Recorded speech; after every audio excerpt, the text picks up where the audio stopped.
America ने घायल शेर को छेड़ दिया है।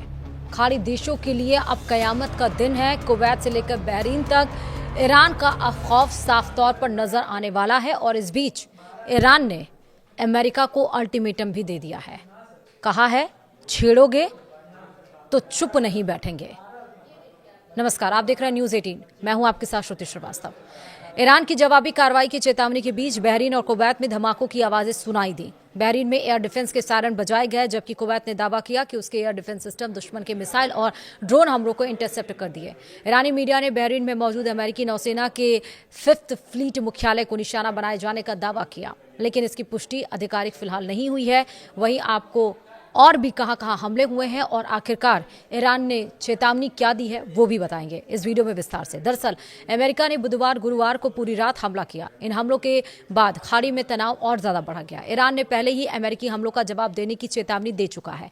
ऐसे में पूरे गल्फ क्षेत्र में हाई अलर्ट घोषित कर दिया। गुरुवार को बहरीन और कुवैत में धमाकों की आवाजें सुनाई दी।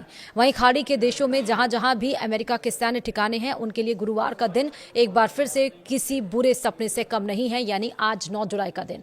पश्चिम एशिया के देशों को डर है कि उनके ऊपर हमला हो सकता है। वहीं ईरान की सरकारी प्रेस टीवी के अनुसार चाबहार और कोनारक में भी 10 धमाकों की आवाजें सुनी गई हैं।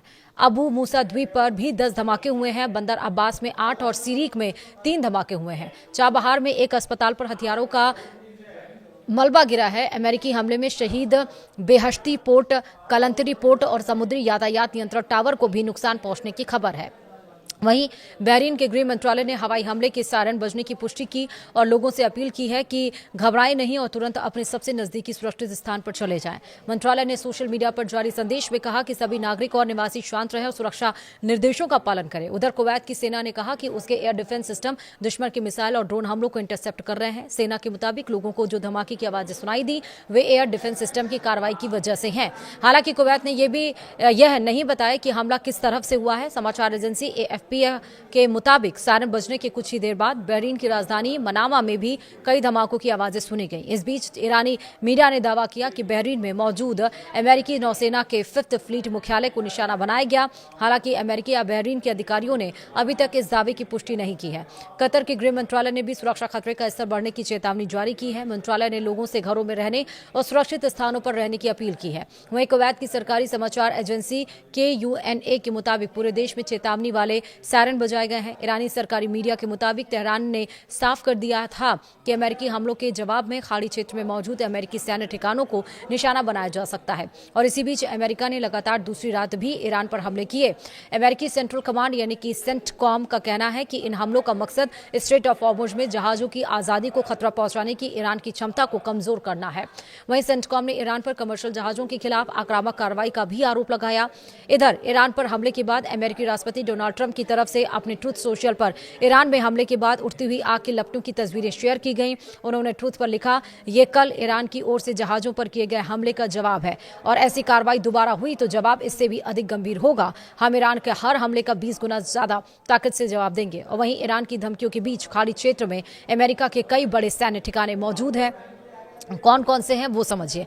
पहला तो है बहरीन, अमेरिकी नौसेना के 5th फ्लीट का ये मुख्यालय है। दूसरा है कुवैत, अली अल सलेम एयरबेस और अमेरिकी सेना के बड़े ठिकाने, यहाँ करीब 13,500 अमेरिकी सैनिक तैनात हैं। तीसरा है कतर, अल उदीद एयरबेस, पश्चिम एशिया में अमेरिका का सबसे बड़ा एयरबेस और कमांड सेंटर माना जाता है। चौथा UAE अल धफरा एयरबेस, जहाँ से एयर ऑपरेशन और खुफिया मिशन संचालित होते हैं। पांचवा है सऊदी अरब, जहाँ रक्षा सहयोग और तेल सुरक्षा से जुड़े अहम अमेरिकी हित है। वहीं है जॉर्डन, यानी कि रडार और मिसाइल डिफेंस से जुड़े सैन्य ठिकाने हैं। वहीं अमेरिका के हमलों और राष्ट्रपति डोनाल्ड ट्रंप की धमकियों पर ईरान का भी जवाब सामने आया है। ईरानी संसद के स्पीकर मोहम्मद बागर कालिबाफ ने कहा है कि अमेरिका ने अभी तक यह नहीं सीखा है कि दादागिरी करने वाले और वादे तोड़ने की कीमत चुकानी पड़ती है। मैं इसे साफ साफ कहता हूं, अगर आप हमला करेंगे तो आपको भी मार पड़ेगी। बेमतलब हाथ पैर ना मारें वरना आप और गहरे डूब जाएंगे। उन्होंने साफ तौर पर कहा कि हॉर्मुज स्ट्रेट सिर्फ इतनी इंतजामों से ही खुलेगा,